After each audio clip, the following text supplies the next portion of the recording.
Call the meeting in order and welcome everyone to the City of Kalispell's January 13 work session. Can I have a roll call, please? Councillor Nunnally. Here. Councillor Carlson. Councillor Gabrielle. Here. Councillor Graham. Here. Councillor Dowd. Here. Councillor Dahlman. Councillor Fisher. Here. Councillor Hunter. Here. Mayor Johnson. Here. 2 items for discussion this evening. The first item is lead service line replacement funding review. Mr. Russell? Hey, Mayor and Council. We've had a couple work sessions on our lead service line replacement mandate that was part of recent legislation. At the last meeting, some different options were presented for review in terms of how that would be funded. I think the request from direction was to come back with a potential resolution related to that. So I'll turn it over to our Director of Public Works, Susie Turner, to kind of go over that and to lead off with the staff presentation and some of the information stemming from that last work session. So, Susie? Thank you. Amy, would you mind turning the screen on? Oh, thank you. Good evening, Your Honor and council members. Since we last spoke on this topic, oh goodness, that's not sharing. I like that.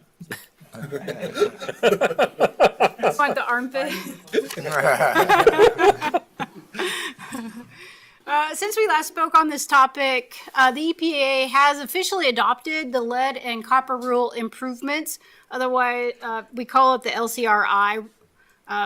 With the new rule officially adopted, we now have better direction on its implementation schedule. Tonight, we're going to review the different considerations regarding the new rule, and we'll be looking for direction on considerations for city funding of replacing service lines.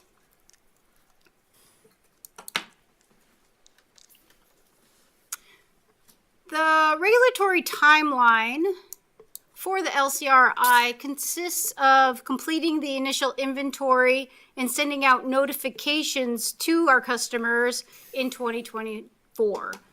In between 2024 and 2027, the expectation is to complete your inventory. In the fall of 2027, the rule requirements become effective.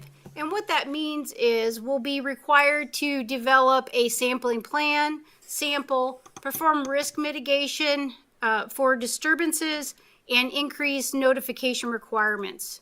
Also in the fall of 2027, that will start the 10-year lead service line replacement compliance period and the 6-year service line inventory validation process. Another item that is very important in the fall of 2027, the action level will be lowered to 10 parts per billion. So just a few of the requirements that we're going to be required to adhere to in the future.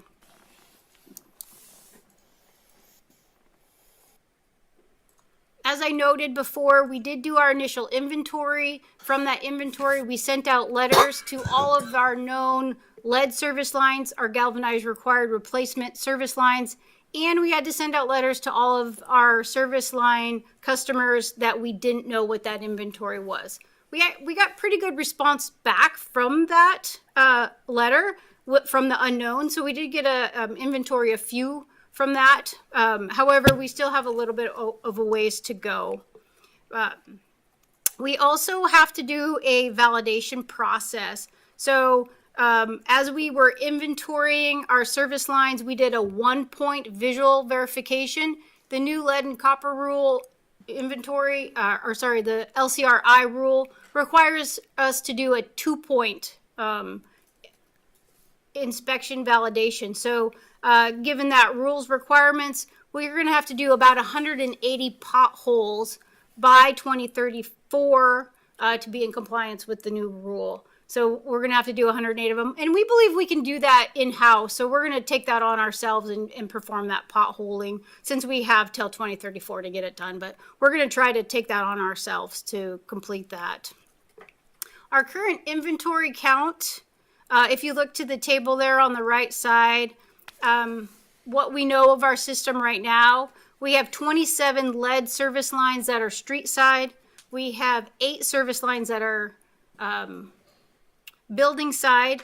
And then we have 8 service lines that are the entire main would be a lead service line. So that is from the main to the house. So we have 8 of those that we know of.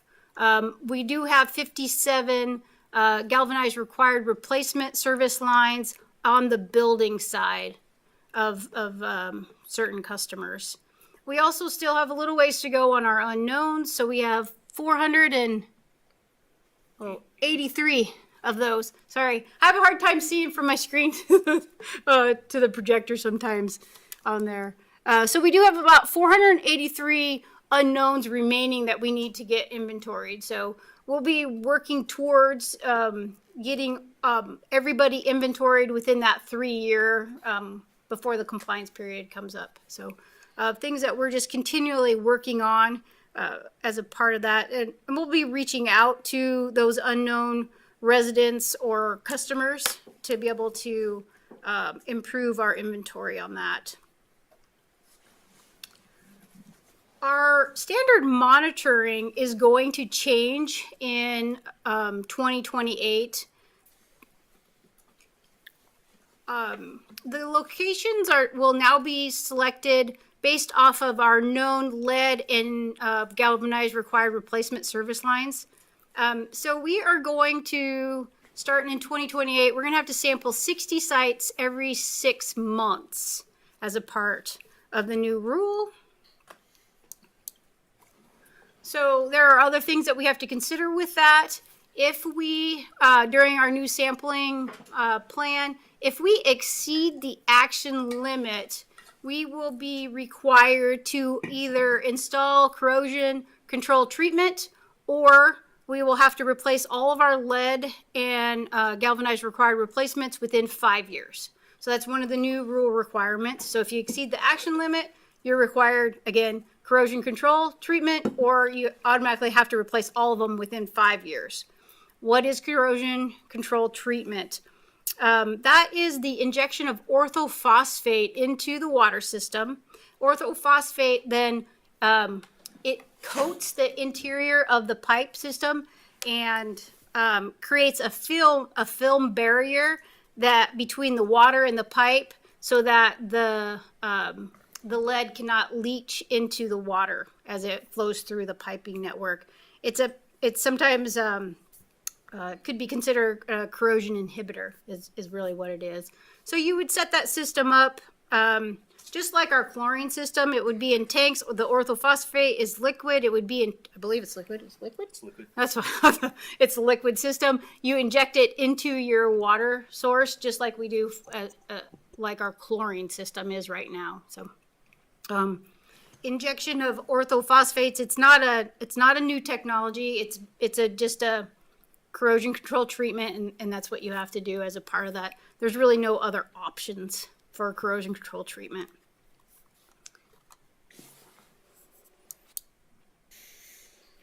Okay. Would folks notice the taste difference in their I water? do not know. I do not know that. We did a little bit of research on corrosion control. We know a little bit about it. Our hope is we won't have to do it. It's only if we trigger that action level. But we don't know if we're going to trigger the action level in the future or not. But I do not know if it has a taste component with it. It is a question in the back of my mind too. We just never had the time to figure that out yet. So. There's a couple water systems in Kalispell that already have it, so I'll touch base with some of them to see if they notice a taste with it. So did you say that it's a slip line that goes in, or is it a chemical? It's a chemical. So it's a chemical injection, and it just layers the interior of the piping network, and it creates that barrier. So if it when it's dry, it looks like talc powder or a coating in the inside. Okay, of the so the It's not a forever chemical, right? it's not. Yeah. You got to ask the questions, right? Like, because you just don't know. I mean, I'm not a scientist, so I don't know this stuff. So they're going through and saying that this could be something that, they want to go through and put this in under certain circumstances. We find out 10 years from now that it's bad. there's always those whatever. potentials as they develop health. They do health advisories and they do further studies on chemicals. There are always those types of potentials. It just feels like we're always But they're chasing our probably tail. weighing the cost versus, or the effect versus the benefit to see which one is the worser of two evils. But never say never in the future. I do not know that. I know. My point is, it just always feels like we're chasing our tail when it comes to even when we were meeting with the EPA, they were going through and talking about in the future testing in the quadrillions for forever chemicals and stuff. And I'm just like, it just feels like there's always the next thing. Yes. So anyhow, okay. Any other questions on corrosion control? Okay, we'll get through it and we can have more discussions afterwards, after I'm done going through all the slides. So there is a replacement requirement associated with the lead and copper rule improvements. And really those requirements start in 2027.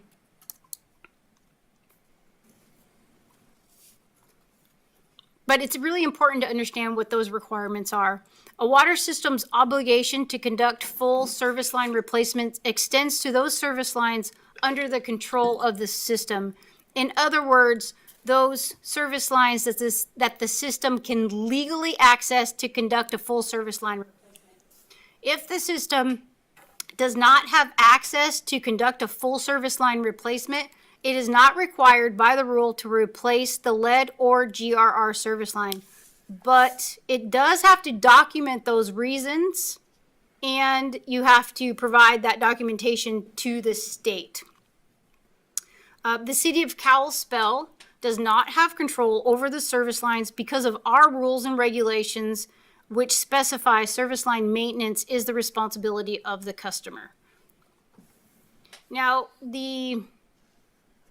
there are certain non-replacement disincentives that have to be recognized.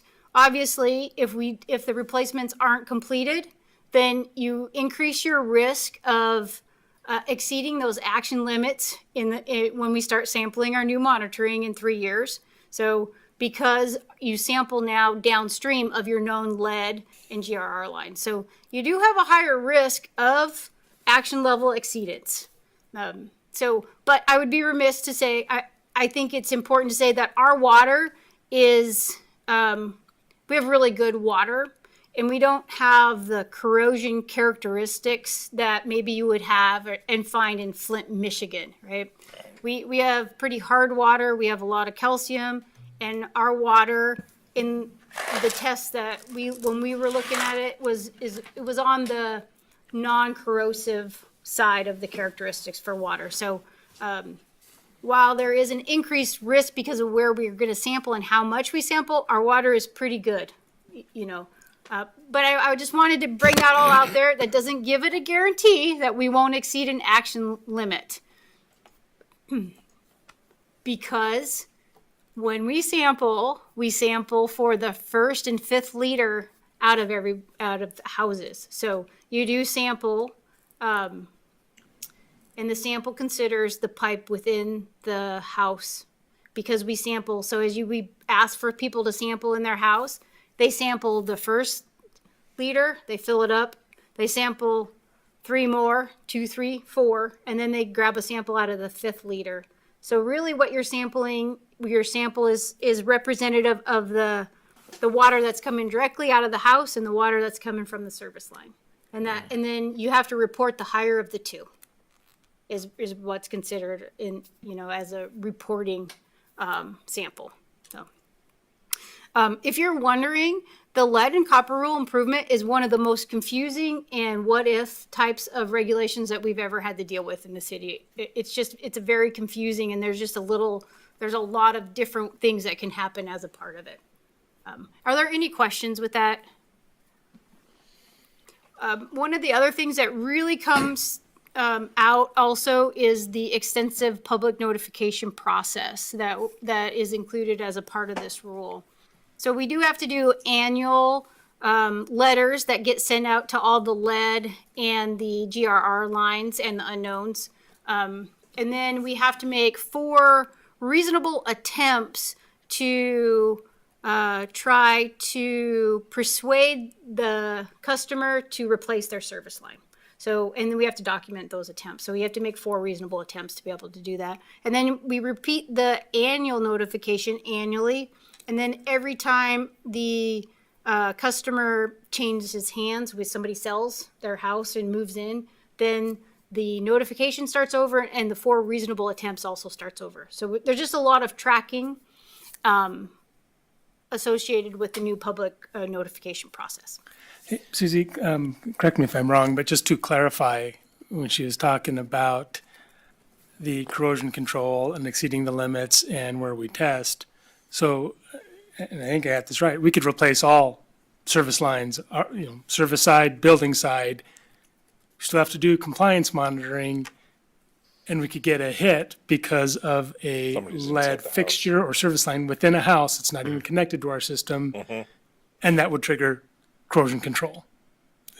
Is that correct? That's what I thought. An action level exceedance, yeah, but one hit won't move you into an action level exceedance. So the action level exceedant is based off of the 90th percentile. So you would have to have 6 houses essentially go above. So it'd have to be 6 of them. Okay. Out of the 60 Okay. type of deal. So one won't do it for you. If we do have one that exceeds, we do have other requirements that we have to adhere to. But I can't recall exactly what they are. But if you do get one hit on a house, there are things you still have to do, but it doesn't move you into action level exceedances. But the But- potential would be there for like on the east side in those old homes You betcha. over there, that You we could. could see it. Yeah, yeah. Thank you, Doug, for bringing that up. We did ask DEQ, because we did do this hypothetical scenario with them. If we replaced all of the non-conforming service lines and then we sampled and we got an action level exceedance, is it a 1 strike and you're out, or can we like try to sample out of that? And the answer is, as long as you don't install corrosion control treatment, you're able to sample out of it 1 time. But if you installed the corrosion control treatment before you decided to sample out of it, it doesn't matter. Once you install corrosion control treatment, you don't give it up at all. You can never get out of it once you start the corrosion control treatment. So I think you have the option to sample out of it once, and you have to be very thoughtful on how you're going to do that. Question on this kind of under the control of the system that you have highlighted here. That's kind of new information then? Does that change how we're thinking about the building side of the line at all? No? Okay. I highlighted it because it's an important statement within the rule, and to recognize that under the current rule, given our current regulations, we do not fall under the control, because of our regulations say the maintenance is the requirement of the customer at this time. Right, but we still have the option of tapping that loan program. We do, and I will go right into that. So yeah, you're leading right into my next slide. Okay, Thanks. great. Question I have is under change of ownership. So within 6 months of a change of property ownership, water systems must offer full service line replacement to the new property owner. If the service line is under the control of the water system. Got it. Yep. I know it gets a little confusing. Yeah. Sorry, was there something else you were going to ask with that question? No, that's what it was. Okay. It was more along the lines of, offering that if it was on the building side of it, you get into the whole ability to get there to actually do it or consent, but then also the system paying for it. That's the way I read that, is that the system would be going through and paying for it. Yeah, the rule is very silent on who's responsible to pay for it. Okay. They do not direct who's responsible to pay for it. They were, very good at not doing that. Okay. So now that we've reviewed the regulatory side of the LCRI, this is where I'm going to provide a couple options on funding for the service line replacement. Option one is to utilize the SRF funding to replace the non-conforming service lines. And option two is to maintain our current regulations and have the customers be responsible to replace their non-conforming service lines. And as with most options, there's always several considerations to recognize.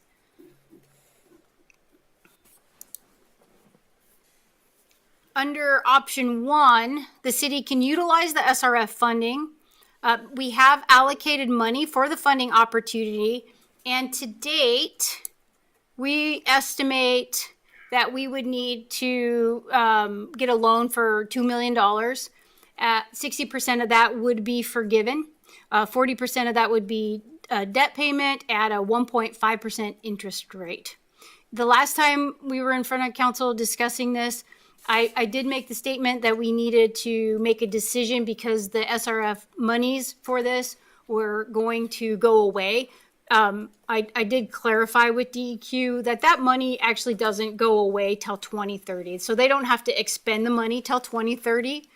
However, other municipalities or water supply systems can utilize that money, and it could be expended before 2030, just depending on who wants to use it at that time. So it might not be there till 2030. But we don't have this, we have to make a decision by spring type of deal. That urgency that I thought that we had, that is not there in that regards.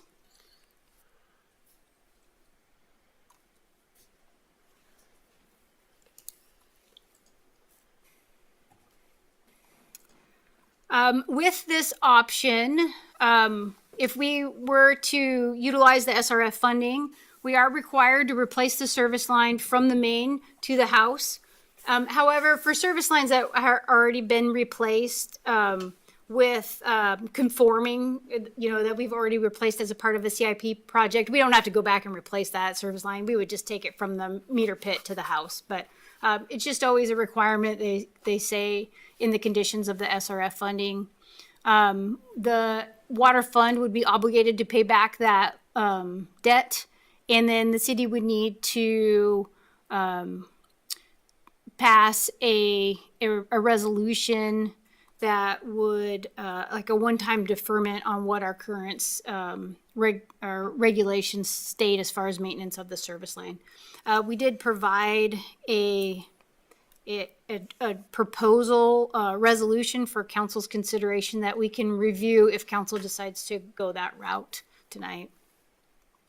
Can you go back to the money slide?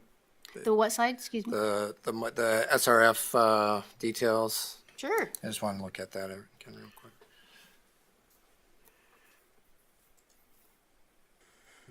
Okay.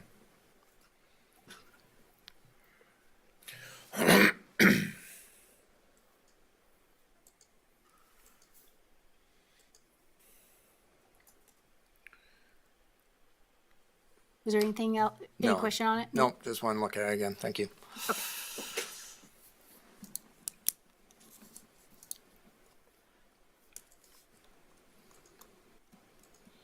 Okay, under option two, the city will maintain the current regulations and support replacement via really 4 different types of scenarios.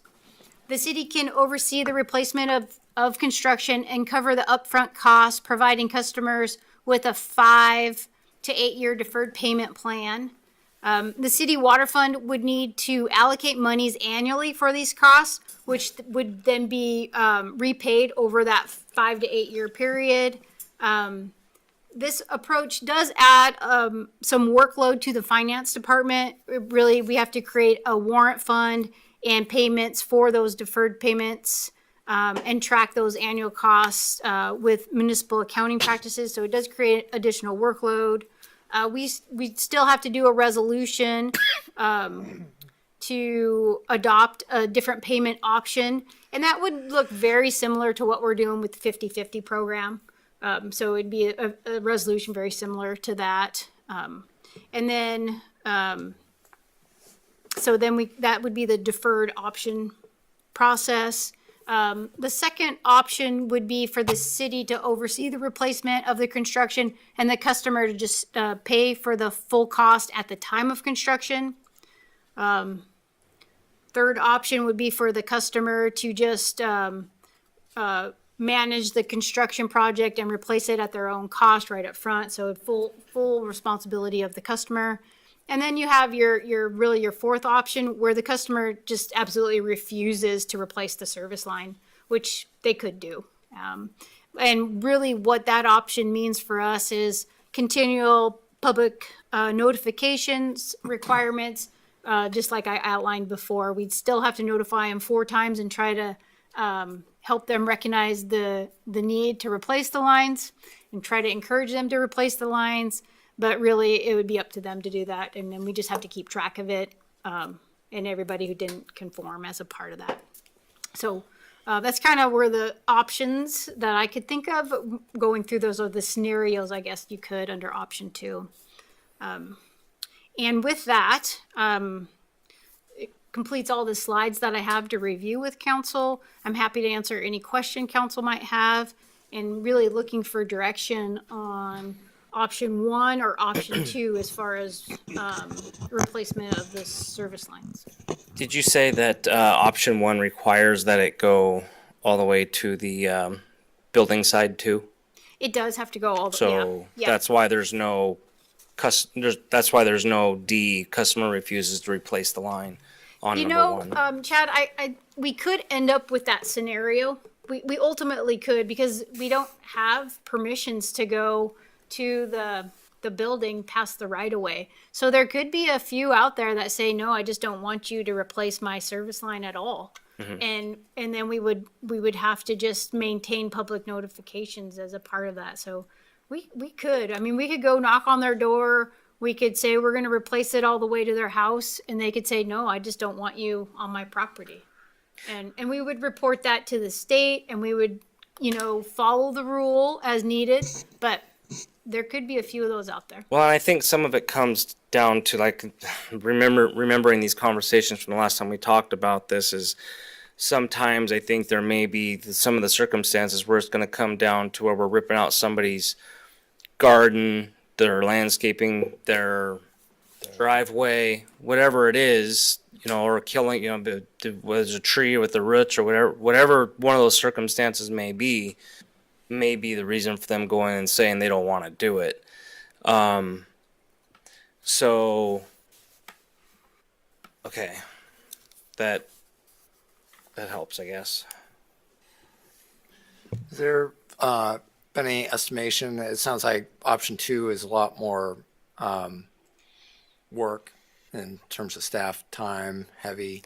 Is there any estimation as to the cost of that extra staff time? I actually think both options are quite a bit of work. Yeah, but it sounded like 2 was extra because of the extra time putting into managing it, basically, the contact and everything else. With option 2, I didn't go back and try to add up the number of extra hours it was going to take for staff. I think the additional time, if you wanted a comparison between option 1, where we oversee construction and replace 100 service lines, and then the 2 comparable is going to be option 1 and then the first leg of option 2. The additional workload above and beyond what Public Works would be doing was the additional workload on the finance department, because we're doing deferred payment process of it. So, but I didn't put an hours to it. Sorry. Just recognizing the workload. Yeah. I mean, just because that's why I was looking at the numbers one with the 60% forgiven and 40% at, a little under 2%. And I mean, it's not a lot of, scheme of things, not a lot of extra costs. When you add up, some extra staff time with costs, it's going to, whittle that down even more in terms of what the extra is. I just, everybody knows where I am. I'm solidly on option 1. I just think it's a good deal.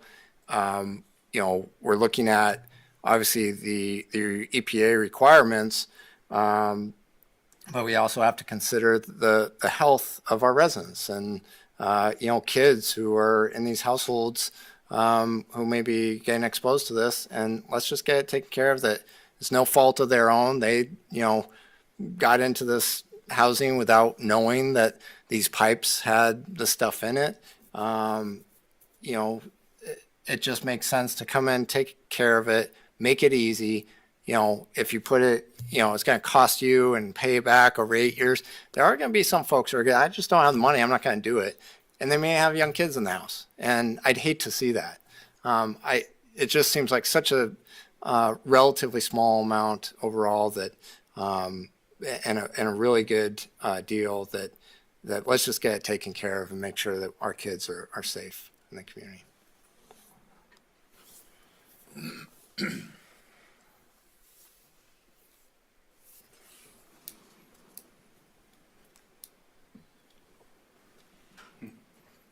Yeah, we're just looking for council direction at this point.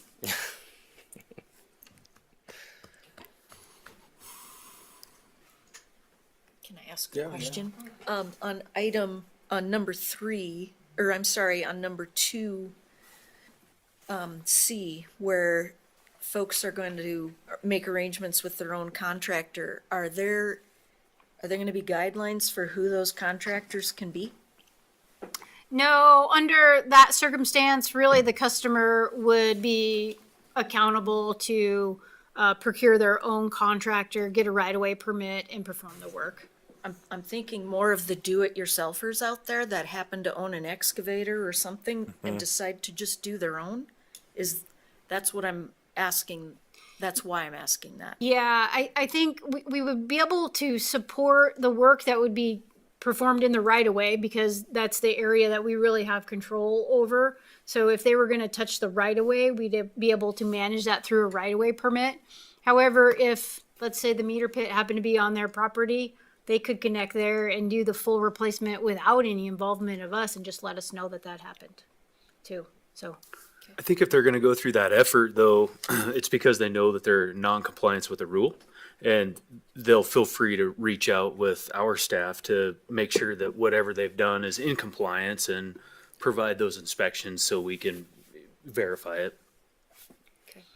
they'll probably, because it really does, it replaces everything to the meter too. So there may be some involvement of city staff too to ensure that the meter is installed, properly if there's not a meter pit, there too. So there's some opportunity for interaction. I would agree with Joe that usually if somebody's gonna take on the project, they would at least come and talk to us, them through that process. I would hope.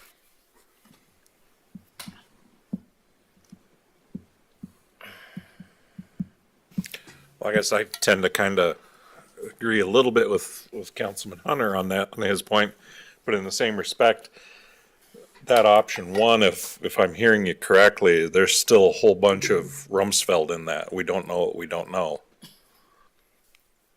Right? It could be the trees, it could be the porches, it could be, it could open into a huge thing on a few properties, right? And that number could drastically Yeah. So, wonky. based off of the information we have, we think we need to work with about 100 residents. That's how many service lines we have on there. We may find more as we continue the inventory. So we could borrow more than 2 million, but they only let you borrow at 2 million a time. So I don't think we lose let's say we did have $3 million worth of work we had to get done, or we wanted to do that. I think we have an opportunity to utilize SRF funding for more. I just, at this time, I wouldn't think that we need it, because just based off of cost estimates. Sure. But as we start getting into construction projects, I'll be able to report and let you know more as that comes up. Honestly, we know where the 100 are right now. We could probably have a better idea, even moving at, in the middle of the summer, what those costs might be, but haven't spent a lot of time on that. It's very high level cost estimates. It could be a lot less too. Sure. It's hard to, just kind of doing a really high level cost estimate. So the kind of the externalities or whatever of the costs, if you did have a deck and you have to remove the deck, that is eligible to be covered under the loan funding It program? is. Yep.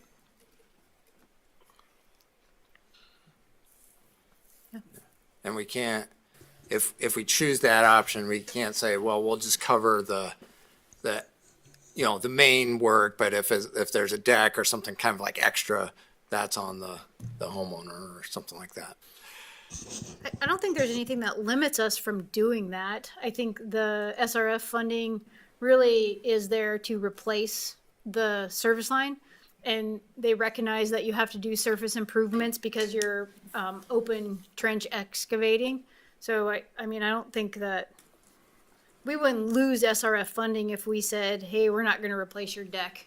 It's just really hard to get somebody to agree to do the service line replacement if we're not going to put back what was there before we started the construction project. So, I mean, we're pretty good stewards of managing projects. So if we don't have to replace a deck, we're not going to go replace a deck. Right. You know, we can go underneath it.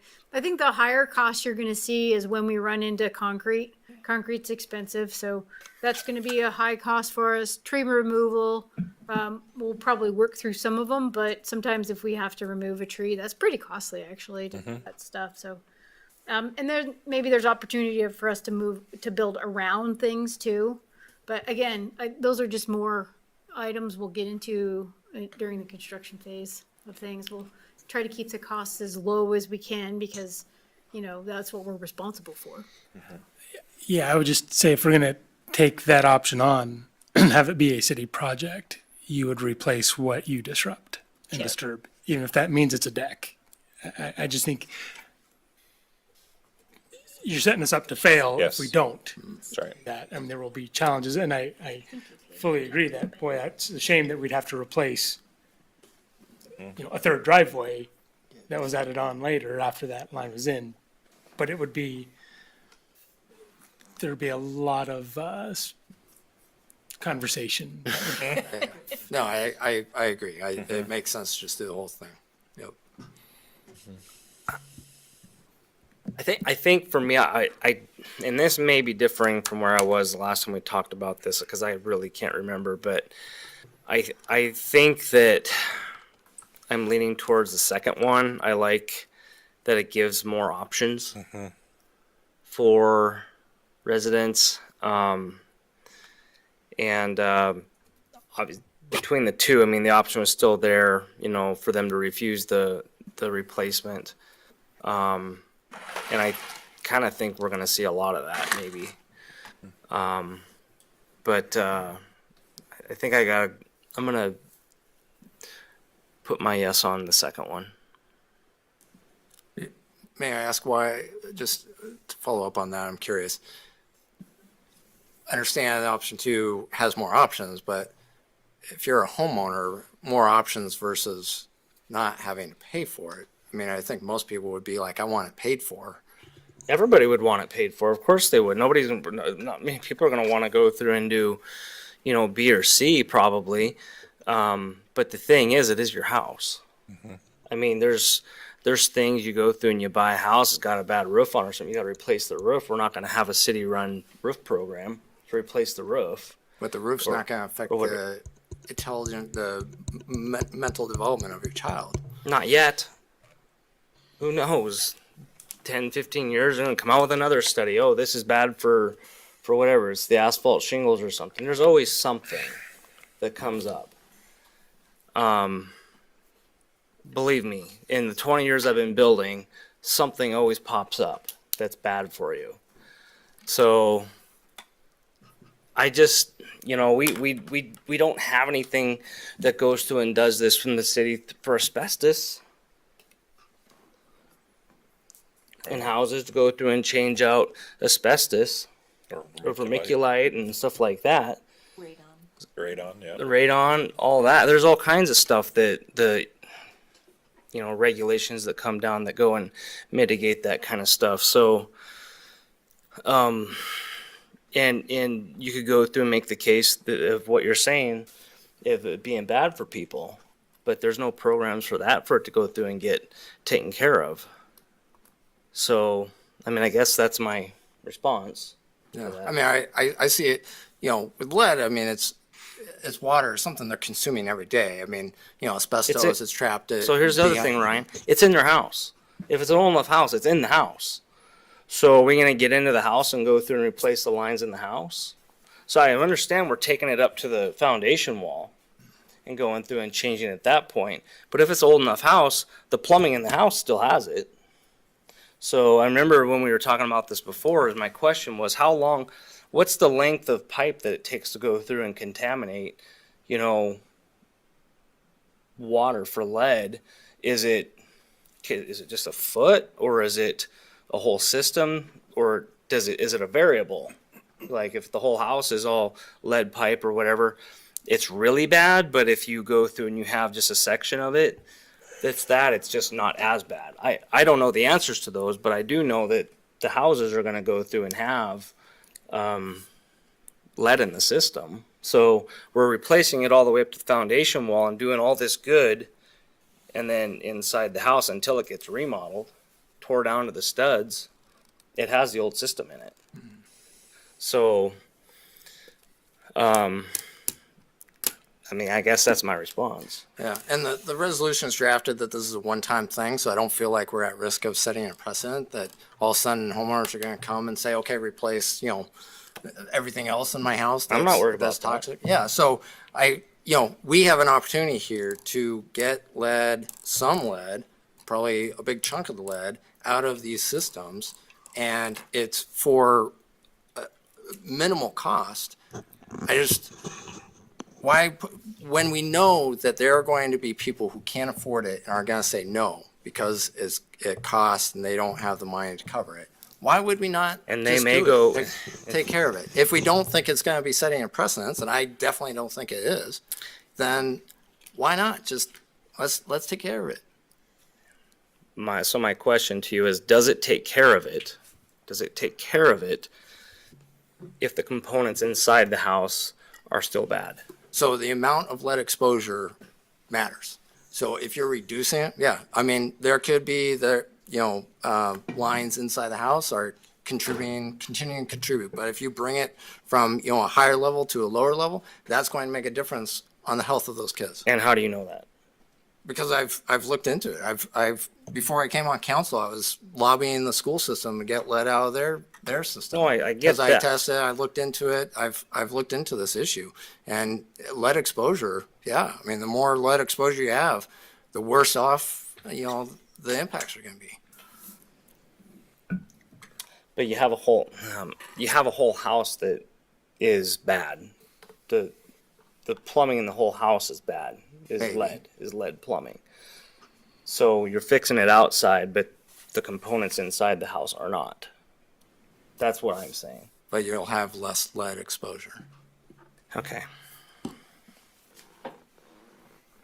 if you replace it going into the house. Well, I think you brought up a good point with precedence, because you are setting a precedence. If you consider it from the point of the lead, then if you talk radon, vermiculite, asbestos, any of those, anytime those programs come up or those issues come up, now we've already said we're going to, if we go with option one, well, you did it for the water and the lead, why didn't you do it for the air? It's just as important, right? And so it does set up, in a way, it does set a precedence in my mind that there could be you did it in this case, how come you aren't doing it for radon? How come you aren't doing it for vermiculite? Well, we don't provide a service for those. Well, until I'm there's a study that comes out of the EPA says something, and right? Yeah, I'm just going through and saying that there are all kinds of things in houses that are Right. bad for people, Right. that come up years after the fact. So anyhow, I mean, I guess that's where I'm at with it. So Yeah, if I think. Just a perspective on it. And both arguments are entirely appropriate. This is a challenging component. And the rule is drafted in a unique way with that 60-40 split. Because in all honesty, we may go with option 2. We may still incur that 40% Right. because we're going to have to do city side. They gave an option that would fund that other expense. And I suspect they did that because it's a mandate. And they're trying to fund the mandate, but they're only trying to fund one side of the mandate, essentially, is what they're looking at.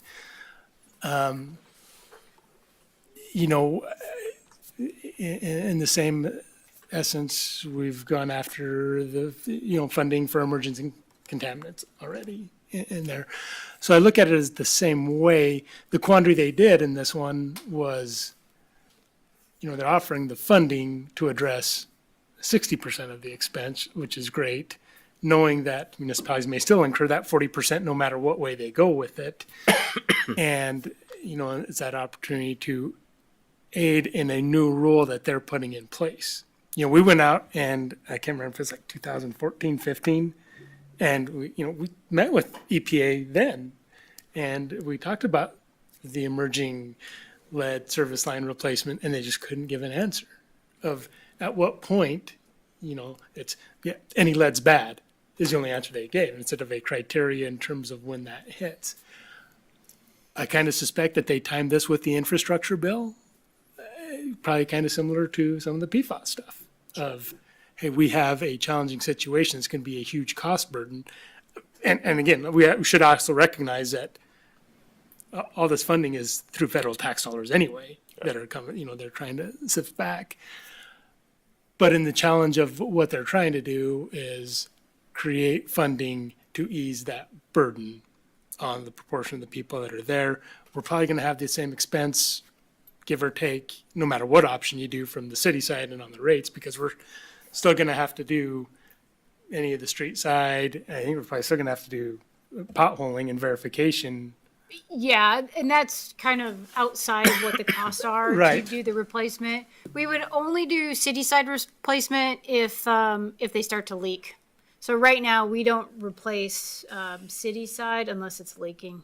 So we would actually, as we send the letters out, we would say if it's on the street side, we'd say it's their responsibility to replace because it's actually their service. Yep, that's right. That's a So good it would point. only come into play where we would replace it is under our current policy, which is if it's leaking, we go and replace it on the street side. Yeah, and then we've done that historically when we've come across a lead service line that is leaking because we're in there, we've got the open We just replace trench. it, yeah. So that's just been the historical component. While it's not under our requirement, we've done it because we're in there. It's much more effective and takes care of the issue when we're out there. So anyway, just trying to put a little perspective on terms of what it looks like the government tried to do through some of the emerging contaminant funding and what the state has tried to incorporate within it, knowing that there's still some of these components, but unfortunately it puts a questionable policy decision in front of our local bodies in terms of, where's that responsibility lie? So that probably didn't help anything much, but maybe tried to just offer a little bit of perspective on. Yeah, I mean, I think it's an interesting point. I'm just thinking about it a little bit. So on the option 1, because of that 60-40 split, it's roughly maybe we're paying for the street side portion and kind of taking out a loan on behalf of the landowner on the building side. But in option 2, the homeowner is responsible for the whole stretch. Right? So in a way, option 1 is almost a little more fair in that we're saying we're taking care of our side, and we have this.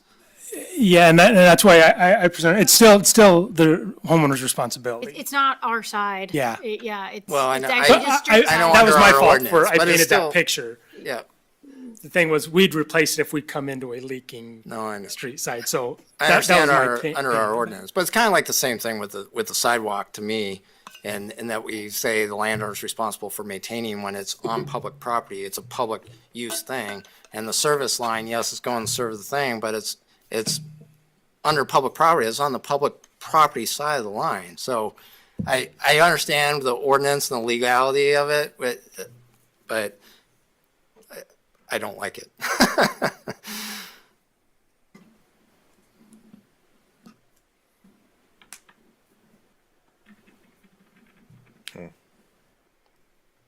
Other thoughts?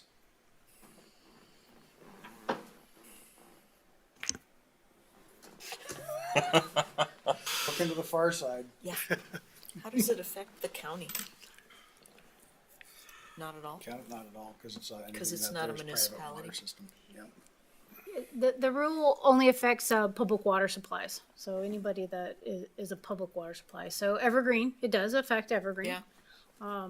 So any designated public water supply. Yep. But they're their own. There, Water. yeah, they're their own. They don't use yeah, our water. They have their own considerations to go through. Yep.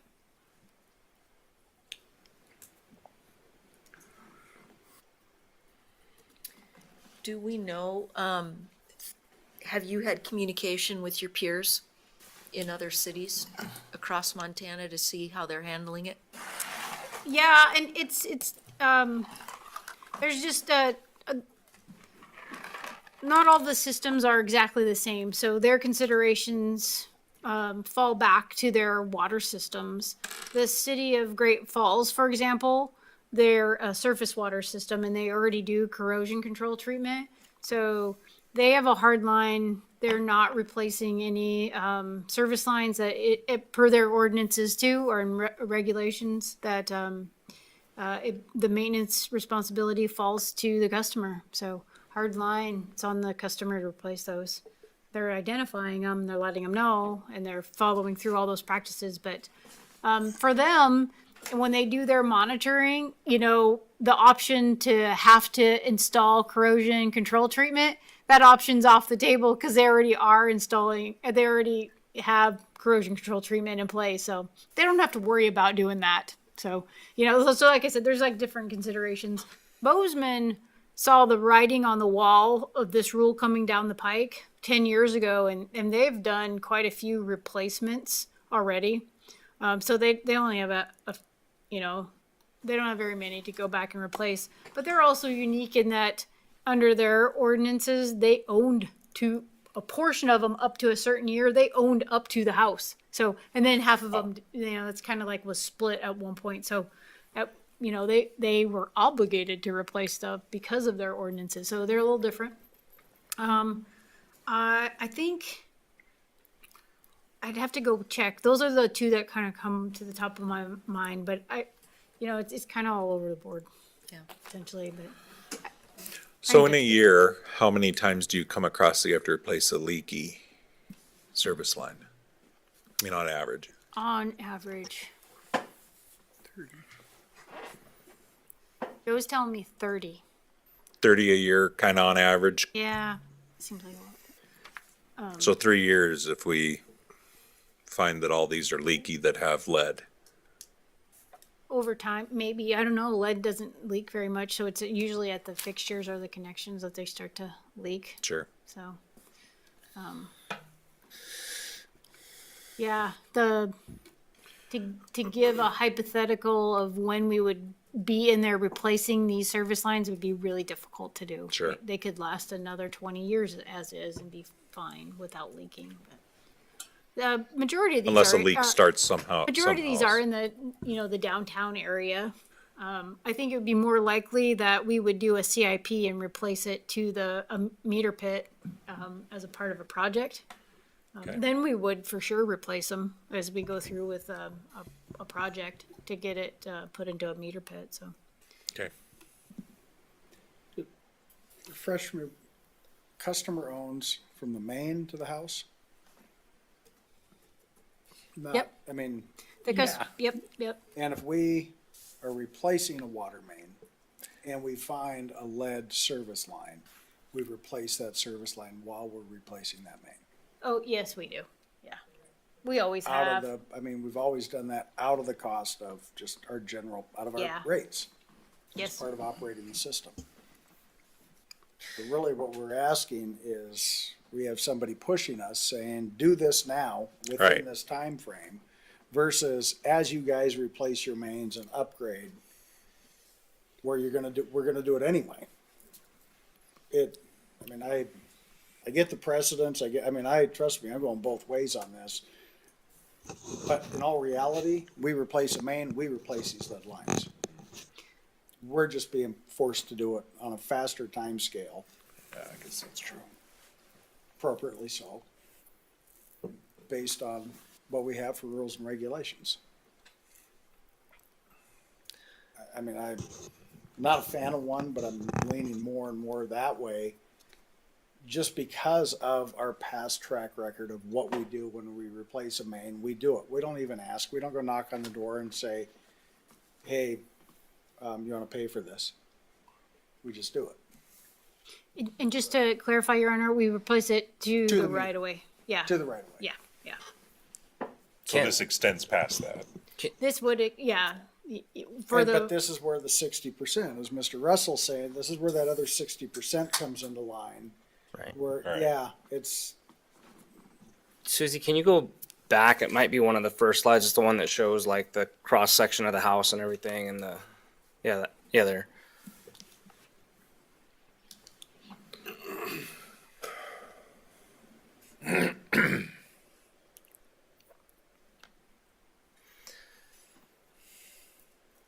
Okay, so I'm going through and I'm in all using. reality, we've already set the precedent. We replace to the right of way for that section. We've already set a precedent. Yeah, if we have a leak or we're replacing the main and we come across it. Right. So, yeah. or if it's a part of a CIP, we do, Right. we do replace them. I mean, in all reality, I think we're kind of arguing semantics at this point, and we're looking philosophically. Right. And I can argue all day long philosophically. I think I said that before. It's my house, it's my line, I should be replacing it. But on the flip side, my neighbor, or the guy a block over, we may have already replaced it to the right of way because we replaced that water main. So by serendipity, he got it for free, and I'm, I mean, what do you say? Philosophically, I agree. It's my line, it's my house, it's my responsibility, like my roof, my insulate, whatever it is, my lead-based paint. But we've already set a precedent. We set the precedent for the Where service line side of the city side. the service line side, Correct. for the Not for 40% the- that we would be bearing. Right. I mean, you kind of look at how do you swallow it? Right. And where do you die on the philosophical hill? Where do you go, you know what, I get it, but we're already doing this based on rates. And that's why I wanted to go back to this, because I was looking at this differently. And then when this conversation was starting to come back up, I'm looking at this differently now because I see down below it is calling out all the way to the water main as the customer owned service line. I was reading it as that it was going to the curb stop because of the building side, where it says building side and then it says street side. I was looking at those as city side, resident side. That's what I was looking at. So that does change things for me a lot when looking at it that way. But the other thing is, are you saying that because of the 60/40, the 60% forgiven on that they are actually including a non-unfunded mandate? It's Yeah, there somewhat is still a funded. portion that is not funded. Right, but a portion of Obviously. it's not right, but Yeah. there is, we hear a lot about unfunded mandates, right? Do this, but there's nothing to go through and take care of it. But it seems like that's not entirely the case in this aspect. Yeah. So, and I appreciate Mark's example, Mayor Johnson's example. Yeah, if we replaced, Mark, I've only got 352 days. if we replaced all the mains in the city, we would incur, because we'd replace any lead service line that we found up to right away. What I'm saying is that might be that 40%, that if we did all those mains in town and incurred all of the street side lines, we'd incur that cost and absorb it. What I'm saying is now you may have the 60% representing the building side, that you now have a potential funding source to address it. Now, granted, it wouldn't be our cost, but it is still an expense that it's looking like they're trying to find a way through the emerging contaminant. Did it come initially through the emerging contaminant bill? No, It was a separate one. It was separate, yeah. It was the And- infrastructure. Okay. But we have that opportunity on that 60% that otherwise, our homeowners would be paying for. So in a sense, it would fund the new mandate, because like I say, if we come across a line right now, we're absorbing that cost on the street side. This essentially would fund All of it. 60%. I'm not going to say it's going to take all, because we're probably going to have higher costs on the building side. But it's a good chunk of it. I guess the question was, within this, we could look at, as we replace a line, there's nothing that dictates we follow the exact line of the current service. And if we can do less disruption going into a home somewhere else in a crawl space, as long as it ties into the system, obviously, we wouldn't be precluded from doing that. Nope. Most, Yeah, that would that's be correct. most That's right. practical, Yep. Yep. so. And we'll look for those cost-saving opportunities as we get into the construction aspect of it. So you could abandon a current line that they have, just cap it off or something and do another tap. Yeah, If we it- would have to if it abandon made at the main, It better. retap and, yeah, depending on how we did it, so. Or we could maybe just create a different route through the yard, Okay. depending on circumstances. It wouldn't be out of the question to do that. You create a lot of right angles. Yeah, that's what I was thinking. Lots of sweeps. But would you still pull out the old line? Or you just leave it abandoned and mark it on a print somewhere? You know, I imagine it just, at the main, we'd have to abandon and we'd pull it out, whatever we could pull out. But abandoning it in place isn't a bad option either. We Right. could leave it there too. There's a valve that's at the main, so if you have those options, you can just dig it at the main, isolate the valve, go 10 feet away, tap your new line, run your new alignment. Sure.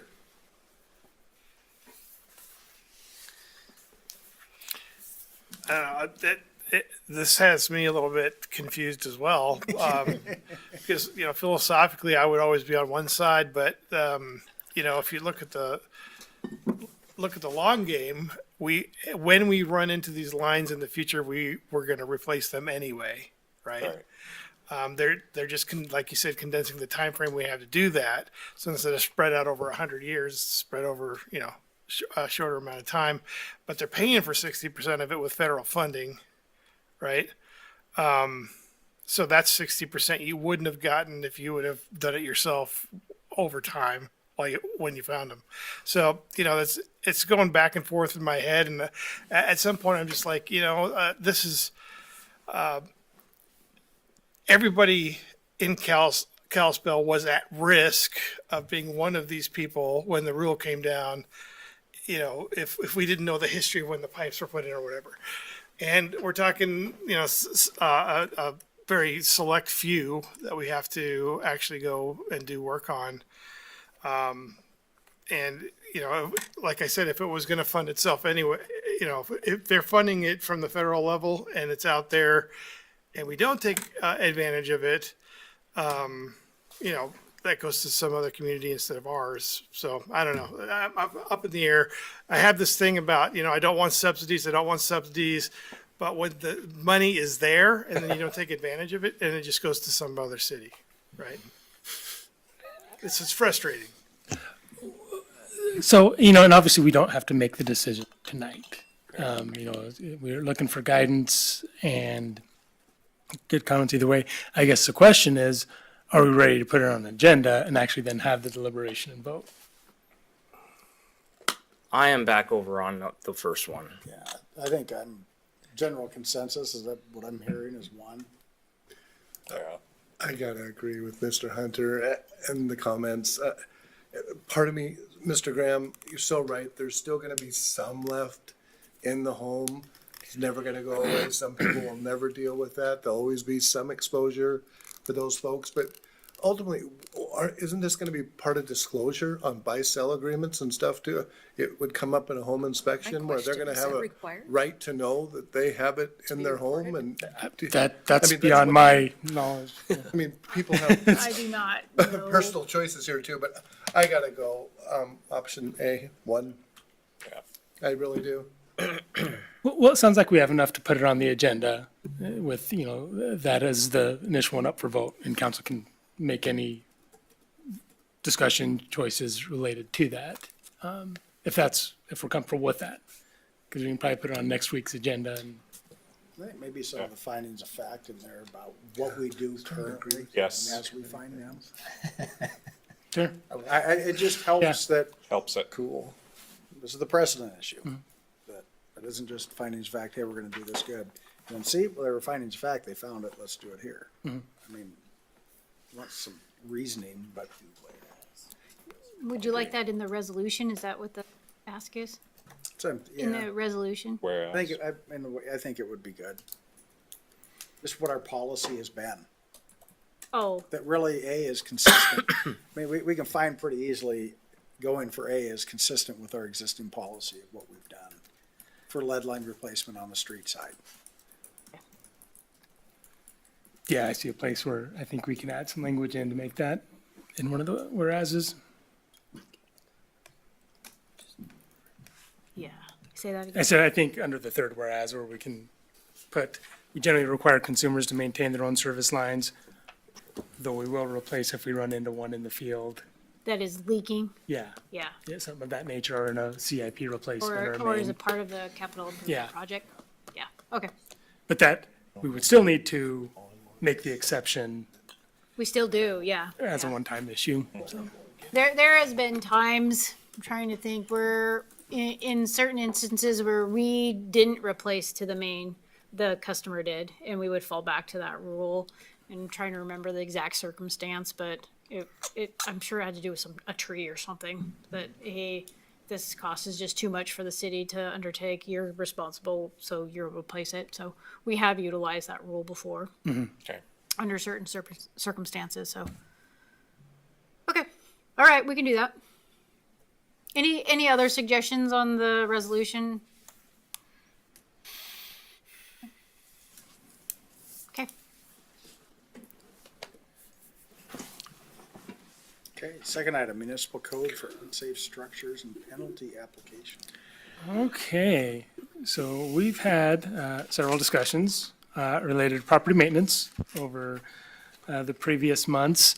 Brought forward, say, the questions, concerns do not fit within our current property maintenance code. Brought up potential discussion related to what council could do. And, I want to be careful because I want to respect the council's decision. Council didn't want to move forward with the property code amendment or a code enforcement program. But yet council has still asked for what can we do? Well, so there's an option under fire code that lists it, but I want you to rest assured that is still property maintenance and it's still code enforcement. So if you're gonna do something like that, my preference is do it out of the bat under property maintenance. And I give you the example of we've tried to do that same thing under the height of grass. That's not under property maintenance, it's under fire code. It's over 8 inches after July 1st, that's when it comes into effect because it's a fire hazard. However, if we're in the middle of a dry month, we're not issuing any notices to abate that issue because sparking a rock may cause more of a fire hazard than a large grass field. So I just want to state that trying to get around to having a code enforcement program, but yet having code enforcement is still code enforcement. And it will still take resources that we don't have anyone dedicated to that. And especially if we get non-compliance, that takes a lot of time and a lot of effort to go through. It's no different if it's fire code or property maintenance code. So I just want to put that out there at the beginning, that there's other options. However, existing fire code, and it's not a change of fire code, it's how fire code is interpreted within our ordinance. So like I've stated on the grass code, that was deliberately and specifically spelled out for height over 8 inches. It'd be doing a similar item with that of putting it into ordinance. And most of the language in the memo under 10-12 is taken out of the fire code, other than the statement that says, as provided for in the most recent fire code adopted by the city of Kalispell. The rest of that language is specifically within fire code. What would be extremely helpful is, one, I mentioned changing the date for abatement. Like I said, putting it down to the 10-day, I think it's in there.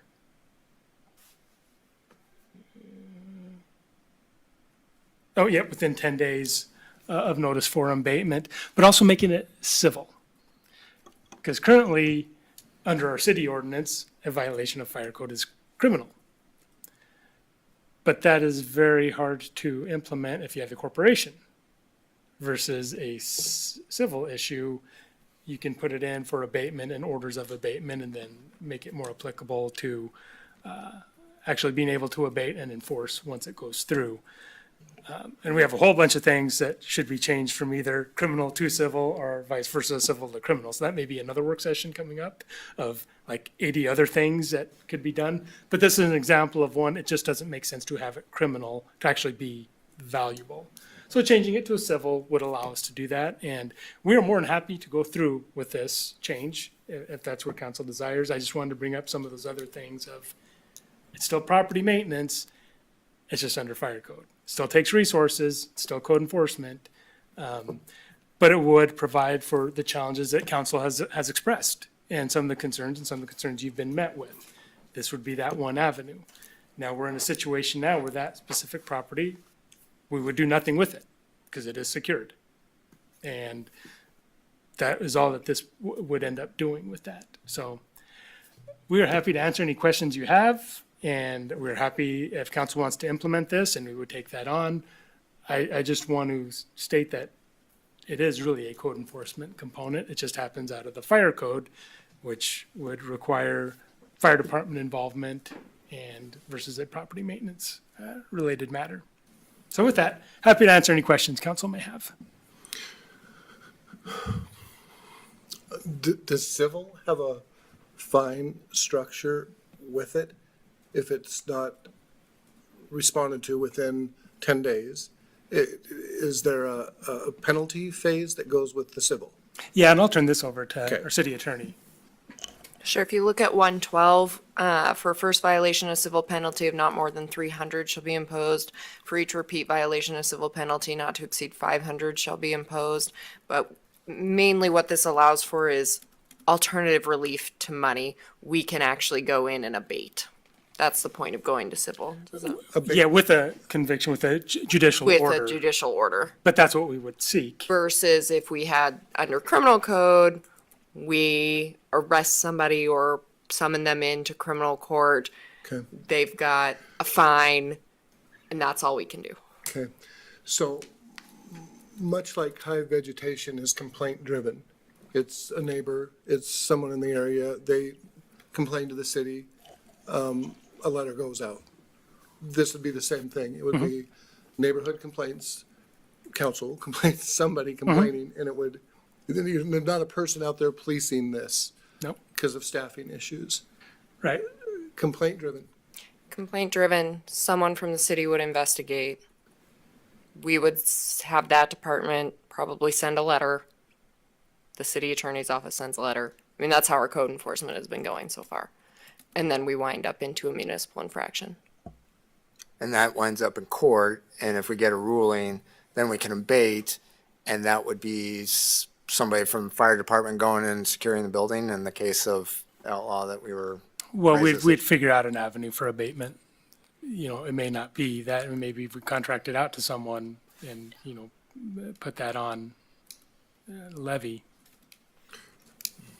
And it would depend also on your order from your judge.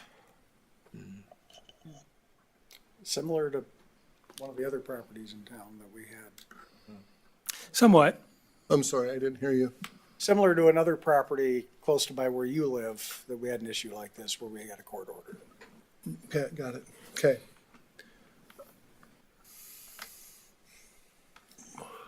Why would we not want to move forward with this? I mean, at least it's something better than where we were. Everybody's sitting there watching it. His neighbors are upset. Public's upset. I don't know what miracle took place. I guess hearing us talk that has it somewhat under control now, but that could be breached rather quickly. But how would we not support something, some teeth to do something than sit there and watch? Is my feeling. Yeah, and I didn't, my dialogue at the beginning was, we get complaints from the community. Council, you hear complaints and you look to us, we want to solve them. I understand. That's why we're all for being able to respond to community concerns. I just put it out there that,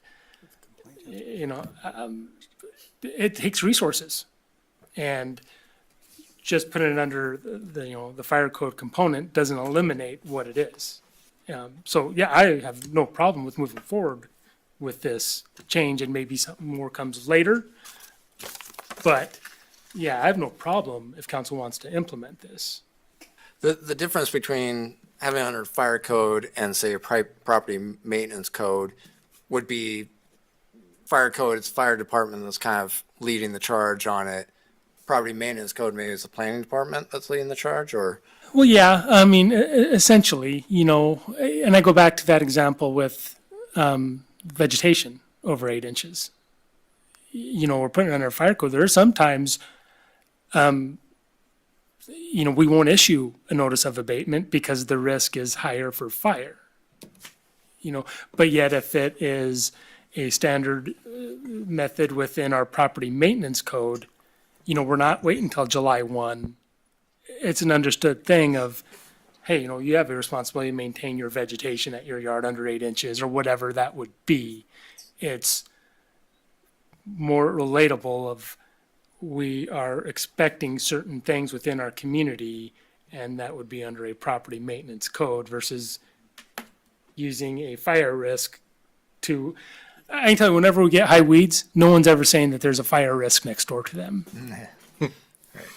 And I guess, that would just raise the question to me of that allocation of staff resources of, is it more appropriate? Because for me, I don't, the point is that it gets addressed, right, of the situation, whether it's the fire department or planning department doing it. The question that for staff though is which is the better department that maybe has the more resources or is more appropriate for their duties to be following up on this stuff.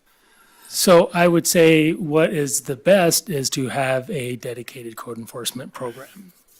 If you want good, efficient, effective follow-up on these complaints that come through, and I'm just being honest. I mean, we get complaints and we want to address them, but some of them get very time intensive. In terms of if we want to put this through on fire code, we've had the discussion internally, our chief's okay with it. It'll involve him in an arena that we typically don't put our fire chief in, but it's not that huge of a, well, at least we don't anticipate it being that huge of a matter to have it within this. If it's getting to be that big of a matter, then the code enforcement side is probably in dire need. Well, you get them every winter. You'll get them this winter when people talking about code enforcement on sidewalks. Yeah. Tall grass, for example, we coordinate with the fire department, but it's done through the planning department. Even though it's because that's the way we don't have code enforcement, so we've set a process up where the letters generated and all that. So yeah, there would be staff time because there's not dedicated enforcement as the manager stated. So we coordinate with the fire chief, like I said, that's so. So can I ask this question? We have a building inspection team, right? That goes out and they inspect even if a building is currently occupied, right? Whether it be a big box store up north, if they're, stacking boxes too high, or if they're blocking fire exits. I know they come by the fairgrounds, right? Would that not be that same that would do this for a large commercial building like the Outlaw? Probably not. I mean, you can't, from my understanding, you cannot use building funds for code enforcement. Right, so Bill, Because there's, I mean, it there's a happens, we're distinction. doing it today. But that's the fire life safety, which that's a different kind of budget item than building inspection. Building inspection is done for new construction and building permits. Then you have the fire life safety inspection, which a portion of that position is part of doing inspections in buildings and things, as you said, but necessarily not going out and doing fire enforcement to this nature. That's, Okay. like I said, there's be limited resources in order to do that. No, I get it. I just know that we have a crew that goes out and does that. So, I could have swore at one time Kalispell had a code enforcement person. Was at one time their position? It would have been before I was here, but I think there was. There was. I dealt with them. They did. It was PJ at one time, right? There was dedicated code enforcement a long time ago, but I think it was part of the downside 0809, that position was away, and that's where a lot of those duties have been split through the departments. But enforcement in general is done through the planning department, Okay. taking on a lot of those duties and shifted around. I personally don't care who sends the nasty grams, signed by the mayor, the police chief, the fire chief. I just want somebody, you work well together as a team. Somebody send out a nasty gram and make it look damn serious and clean up crap. That's all I want. And that's exactly what we want to do when Yep. you have those complaints. All I'm saying is, we don't have the resources to make this a full-fledged program. right. But yet, whenever Whenever anyone you- comes to anyone and has a complaint, honestly, we feel like, okay, it's put on our desk and we just don't have those resources. So this is a much broader question than, do we change our municipal code to address this fire? And I just want to stress it because, you know, you look for those things to get cleaned up. Well, in all reality, we look at a number, so the property by you, Jed, there's the other one over in the Duck Streets on the corner that we get a lot of, I mean, we tend to get a lot of complaints, and I guess, once again, taking resources and adding to this, but there's that flip side, you know, when things aren't working well within the neighborhood, how do you respond? And we're getting more and more of these types of issues. So, Mr. Graham? Yeah. So I didn't know, from your question, I didn't know that we had a code enforcement officer prior to at one point in time. You know, code enforcement officer is something that we've talked about an awful lot over the last years. As far as what we have in front of us right now, you know, I can get behind that, but I respect what you're saying about, it almost feels like we're curbing the top of this hill here where you're doing only as much as you can. You're like tapped out. Consultants would call it scope creep. You're right. Yes. You're right. So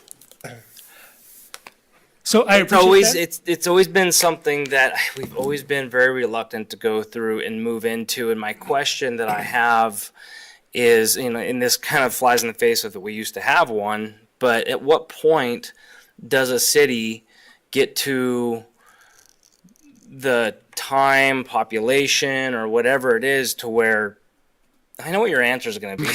I mean, I'm asking, but is there a defined time when you're not providing the best service that you can because you don't have that?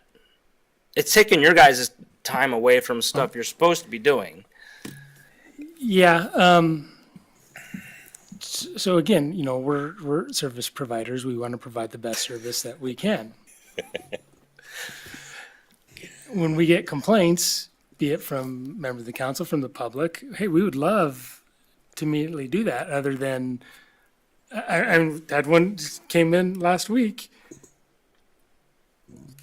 about, you know, parking in Boulevard. I'm like, who takes care of this now? Because we don't have code enforcement. So brought up staff meeting, okay, who addresses these areas? Because we don't have that.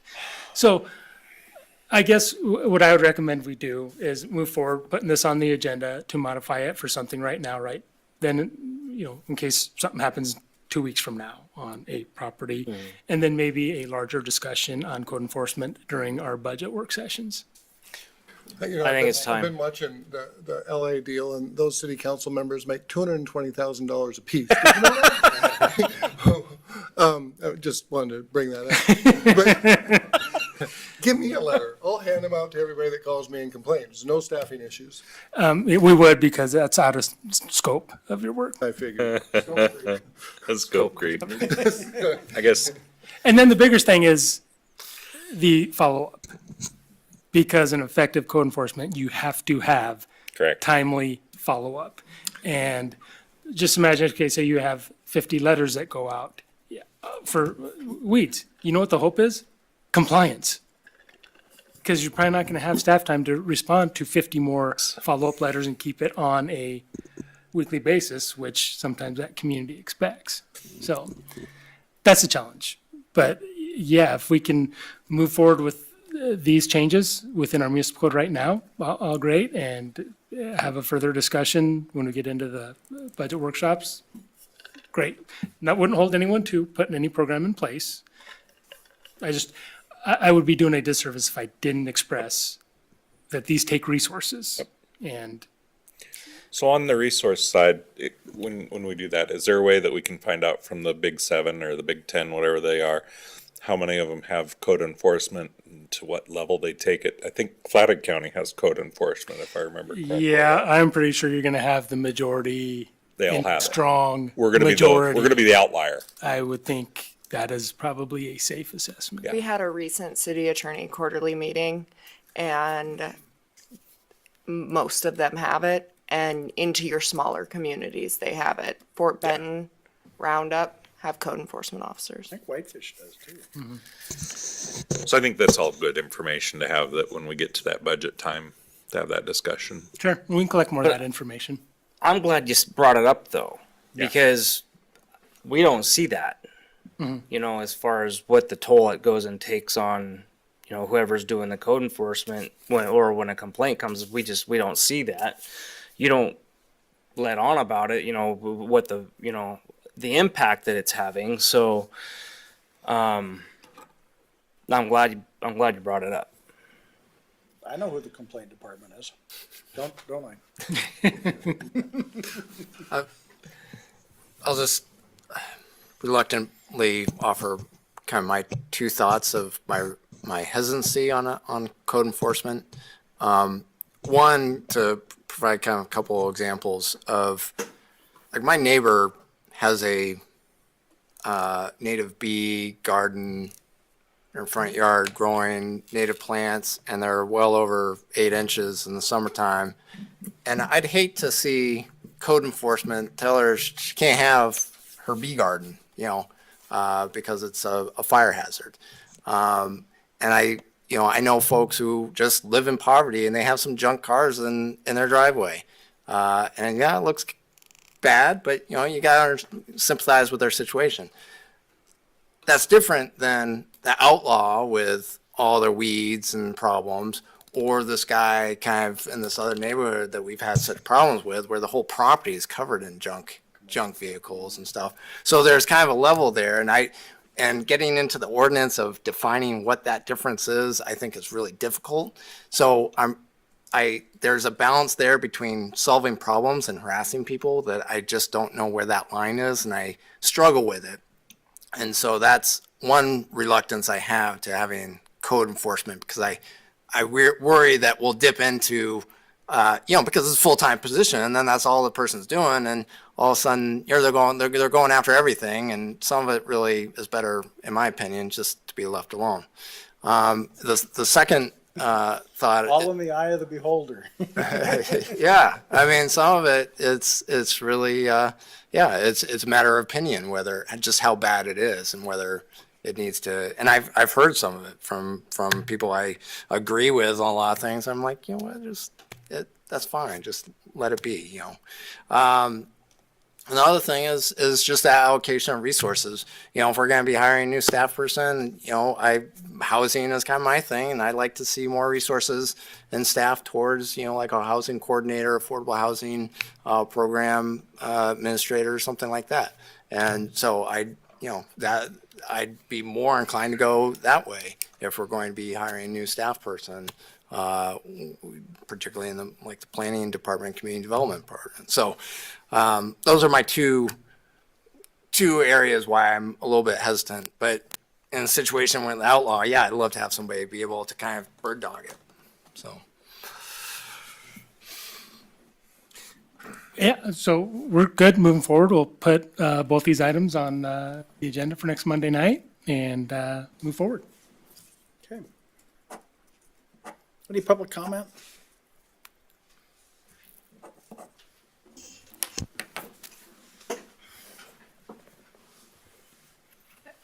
Good evening. My name's Cassidy Kipp. I live over on the east side. And I'm just here, I've talked to you folks a bunch about the outlaw. We had somebody recently in a leather face mask there clearing the property. And these are just the realities that we're living with in my neighborhood. And it's felt a little bit, to be honest, like dismissed. Like these concerns, I feel like we've been batted around. And I feel like Kalispell Fire Department and KPD have been really good and responsive with it. But I just don't know where to take my concerns. I know that other neighborhoods have had an opportunity to voice their concerns, and I feel like when I've brought these up, there's been kind of a strong response, or we're not going to follow up with a meeting. And it would be helpful on a neighborhood level to figure out how best to advocate for our needs, because what I'm hearing is that when we make statements, it creates work. And that's hard to hear as a citizen, because I want to be able to talk about my real life experience. And I'm sorry that creates work.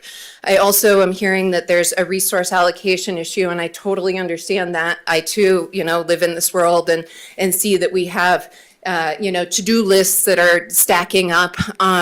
I'm wondering if maybe there's a way to re-examine some of where we're prioritizing funding here. I got an email today, for example, for a new city program where I can pay to walk the park line with city staff. And I just wonder if, dedicating city staff for walking the park line and, collecting a fee for walking the park line is something that really is what we want to be doing. To me, it seems like we have much bigger issues that we want to be tackling, and that maybe we want to focus our resources in that direction.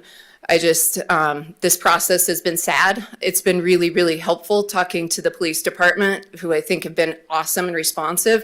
It's been really great talking to the Kalispell Fire Department, but ultimately I've been made to feel a little bit like my concerns weren't all that valid, and I still don't understand why there is a conditional use permit that's allowed for 4 to 5 holdings when there's clearly some egregious errors that are taking place. There's tax liens that are going up left and right with them. So I don't know who's closed it up at this point, but, they have not been on the side of tax law. They are not supporting our community. So again, I do ask that we look at, if this council feels like pulling conditional use permits is a way to enforce violations, then I'd like to see that happen with this one. Okay. Thank you.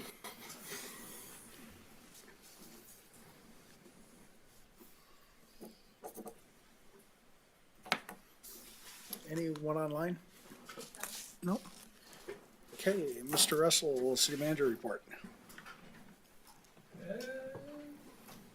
So next week, we'll have these 2 items on the agenda. We'll also have the subcommittee meeting with council members Graham, Hunter, and Fisher. We'll have that afterwards. And let's see, have legislative session in place, and it'll be interesting avenues that they're moving forward with some TIF legislation. An interesting one was, I think it's Senate Bill 2. For years, the legislature tried to do away with tax increment financing because they said that all this development would occur anyway. Now, there's legislation being proposed that the increment would not be considered new growth. So now they're saying, well, it works. We just don't want that new growth back to go back to the taxing jurisdictions, which makes absolutely no sense, because that's when you get the true benefit to the taxpayers. For example, we're 10 mils under our levy right now because the sunsetting of the South Kalispell TIF on the airport. So it did exactly what it's supposed to do. It's allowed us, when that increment came back in as new growth, to keep our mill levy lower. So that's the one that'll be hitting legislative hearings this week, and we'll just try and keep a continued eye on them to see how they're moving through. And that's all I have, Your Honor. Anything from council? Monday's a holiday, right? Yeah. So it'd be Tuesday would be our meeting. Thank you. Mr. Hunter? Yeah, I just want to follow up on that comment about the conditional use permit for the outlaw. I know you had addressed this before with 382, and if you could hit that point again, because I thought it was interesting. And Yeah, the conditional use permit on the outlaw end is a moot issue because state law changed that multifamily is allowed in every business district. So there's, so legally it has no force. yeah, and there's, In yeah, that I mean, there's no, to put it bluntly, you could revoke it and it would have no impact on ownership, what they could do with that property, because that's already addressed within state law. Under 382. Yep. Yep. Thank you. Not 382. It came as Oh, another it's bill. There related. was Yeah, it's a different Yeah, one. yeah. There it was- different, a different bill. two other bills that came through, and Yeah, I think it's in 76. yeah, I forget the numbers, but it's not part of 382. Although that is one of the housing options within 382. That, Right, right. but It's yeah, all- it gets pretty confusing. It's all part of the package, but it was all the last legislature. Yeah. Anything else from council? Just something maybe related, that's probably related to community and the schools and everything, but I just, as much as I can, I want to encourage people to go and attend high school basketball games, boys and girls basketball games. I've been doing it. Got a couple players we know, and daughter cheerleads and everything. So kind of there for other reasons, but it's a lot of fun. And you know, you hear a lot in the valley here in Kalispell in these winter months that there's nothing to do. Oh, it's so boring or whatever. But on a Friday night or Saturday during the day or something, it's not expensive and you're out of the cold.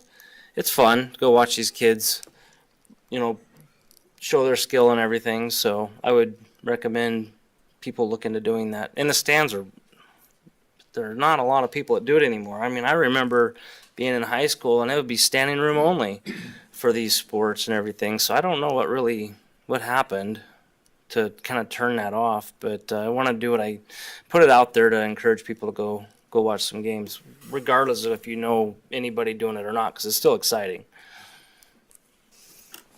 You know, just kind of a real quick along that line, this weekend at the fairgrounds, it's gonna be a Glacier Challenge gymnastics. Little kids from all over the West, Canada and the United States coming here to compete in gymnastics. So yeah, there's all kinds of things like that happening. So yeah, support our youth. Okay. The only other thing I think, Mr. Russ, coming out of the public comment, don't know exact names, but there are some things that have happened at the Outlaw that everything's current. There's some different, looks like new names attached to that property somehow. But that's all. We don't Building really know what's secured. happened. Yeah, right. So, in that, we'll see everybody next Tuesday. So enjoy the long weekend.